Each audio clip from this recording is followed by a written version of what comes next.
My name's Gammer, and I'm the Strategy Manager for Carbon Capture and Storage at the ETI.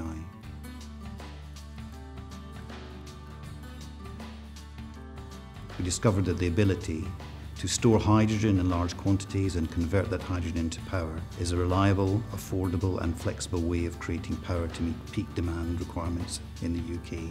We recruited the contractor AMEC Foster Wheeler to carry out a techno-economic studies of the technologies used in hydrogen creation, the stores themselves and the power sector that converts the hydrogen into electricity, and come to some conclusions to which one is the most cost effective.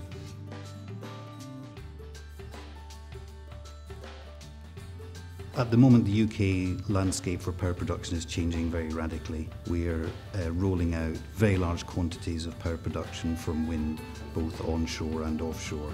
Production of electricity from wind is fantastic in that it's clean and that it's very sustainable, but what it isn't is very controllable. We need a system that follows the load that the public creates. We believe this systems involving storage of hydrogen and conversion of power can fulfil that in a very reliable and flexible way.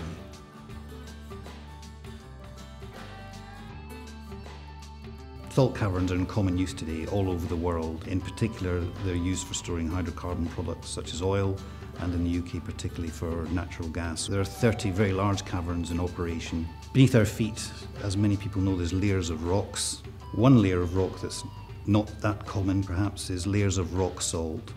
And salt caverns are where man has created holes in that salt rock layer, dissolving the salt from the salt layer and then taking away the water, leaving a large hole.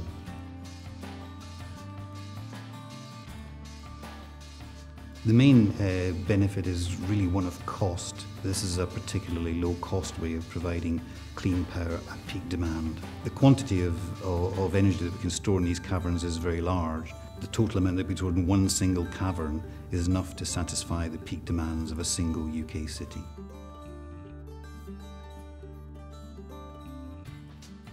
The first finding is that with the technologies we have today, that's the technology for converting fossil fuels into hydrogen, for storing that hydrogen in salt caverns, and finally the technologies for converting that hydrogen into power, we can provide a low-cost and flexible power system of sufficient size to have a meaningful impact on the UK's energy balance system. Secondly, we found that the salt beds that we have in existence in the UK today, they're more than capable of housing sufficient caverns to have impactful quantities of energy on demand and on tap for the country. And in fact, we can show that a small family of salt caverns storing hydrogen, that can hold as much power for on-demand use as the whole of our hydroelectric power stations in the UK today. We believe that looking out into the future, into 2030, there'll always be a role for fossil fuel beyond 2030. It's equally obvious, however, that those plants will have to be equipped with carbon capture and storage facilities to make sure we don't increase CO2 emissions any further.